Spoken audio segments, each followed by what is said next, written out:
Amigos, a gente pode falar um pouquinho de Ignite the Down? Começando que a autora de Ignite the Down é a mesma autora de Pure Boy. E com isso a gente consegue ter uma noção de como vai acontecer a história. Não porque seja igual, mas porque a autora, ela gosta de explorar temas sensíveis. Eu diria que ela até é um pouco sádica. Não pouco, ela é muito sádica.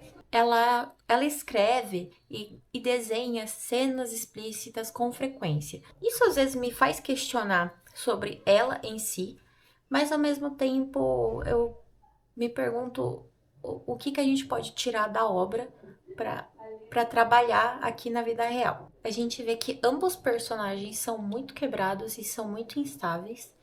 E junto disso, a gente também vê como o Yuta funciona. E ele funciona da maneira mais instável possível.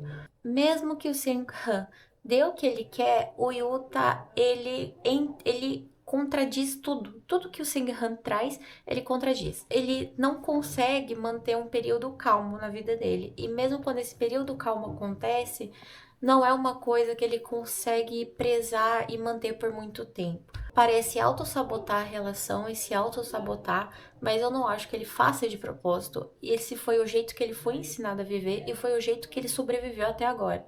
Então é comum que ele haja desse jeito, né? A gente tem um abuso entre o casal principal e ele é explicitamente um abuso.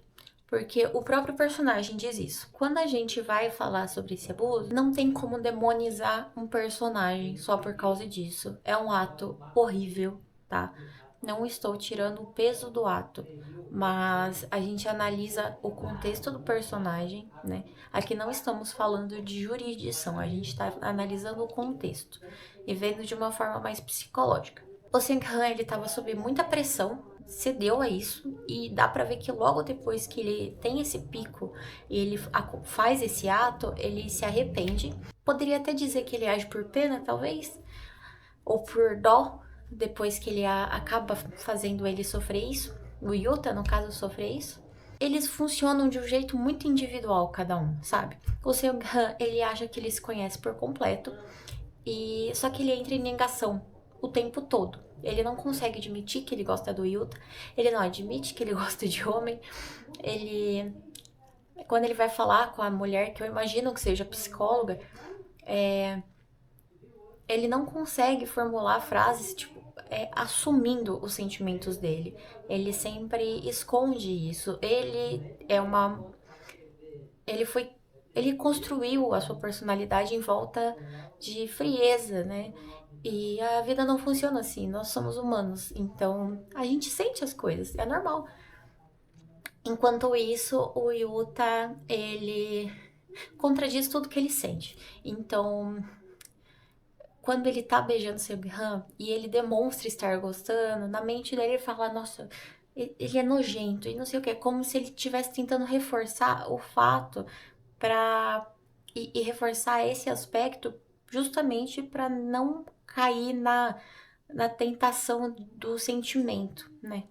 Porque se ele entra e se ele aceita esse sentimento, ele vai se tornar frágil. E eu imagino que esse seja o mesmo pensamento do Sang-han. Se eles aceitam esse sentimento, eles se tornam frágeis, porque o mundo que eles vivem é muito perigoso.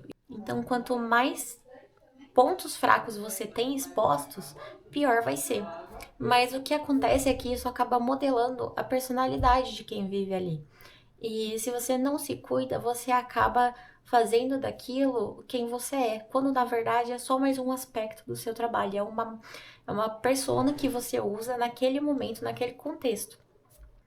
A história deles é muito mais densa do que eu imaginei, porque eles passaram meio que um romance de verão, só que durou mais do que o verão, né? Foi 6 meses. Eles tiveram esse romance muito intenso e muito lindo, sabe? Ele foi um romance muito gostoso de se passar. Foi como fosse o céu, né? O prazer principal deles que eles tiveram em todo esse tempo. E de repente ele foi tirado dos dois, né? Tem uma falta de comunicação porque o Yuta acredita que o Senhan largou ele lá e o Senhan acredita que o Yuta que não quis vir.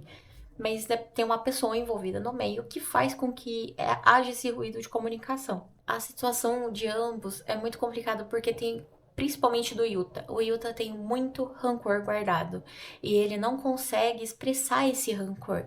Então ele age de maneira provocativa, ele age de uma maneira sarcástica, irônica, sabe? Ele testa o Seung-han até o limite. E o Seung-han também não sabe lidar com os próprios sentimentos que ele tem pelo Yuta.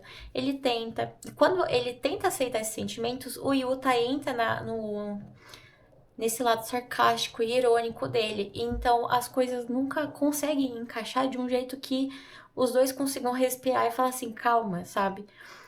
Porque, além de tudo, o Yuta também tem a questão biológica que são os estilhaços na cabeça que podem afetar a forma que ele vai sentir as coisas, de forma biológica mesmo, fisiológica, né? Seguindo os hormônios, os neurotransmissores. Tudo isso é muito denso, sabe? O Yuta, ele demonstra grandes ideações suicidas, o que é preocupante, mas é notável a semelhança da história de Pure Boy com Ignite the Down, porque o Joha também tinha ideações suicidas. E essa autora em específica, ela tem um padrão, né, de ativo e passivo. Mesmo que a personalidade muda, obviamente, eles têm um jeito muito parecido. Eu consigo ver muita semelhança entre os dois casais, né? Principalmente entre os dois ativos, né? O Seung-han e o Do-shik. Eles têm um jeito bruto, mas ao mesmo tempo cavalheiro e sedutor, sabe? Mas ao mesmo tempo eles não deixam de ser fortes e, enfim. A única diferença é que o Do-shik, ele gosta muito de ser fofo, né? Então o Do-shik não se importa de se assumir gay, de ser fofo pros outros, de usar a sedução dele. E o Seung-han, ele vai para um lado oposto, né? Ele é mais tímido. Mas a forma que eles tratam os seus parceiros românticos, eu acho parecida, né? Mas a gente vê que o Do-shik e o Jo-ha, eles já caminharam, toda a história deles foi muito intensa também, e a deles tá mais calma agora, né? Eles entraram em uma comunicação boa. Enquanto Seung-han e Yuta, eles estão em uma comunicação muito turbulenta. E eu não acho que, assim, por ser um romance, né, que vai ser escrito e tudo mais, a chance de que acabe bem, porque é uma pessoa que vai roteirizar isso. Mas se a gente vê os aspectos psicológicos de cada um, na vida real isso não acabaria bem, sabe? Nunca acabaria bem.